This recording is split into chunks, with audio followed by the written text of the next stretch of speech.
How to create waterfall chart in Power BI. Click on the Create button. Click on Paste or manually enter data box. Paste your data. Click in the Name text box to change the table name. Click on the Auto Create Report drop-down button. Click on the three dots, then select Get More Visuals. Search for Waterfall Chart by Visio Chart.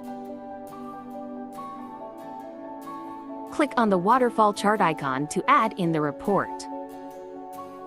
Click on Accounts head. Select Measure and Dimension columns. Click on Format Visual. Open Bar Properties section. Under Bar Color section, switch between different available options. You can give one solid color to all bars. You can give multi-colors, or you can apply colors on the base of polarity. Click Show Total Bar button to show or hide total bar on chart screen.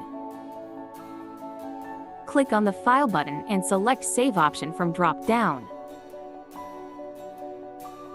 Click on Export button and export chart to PDF.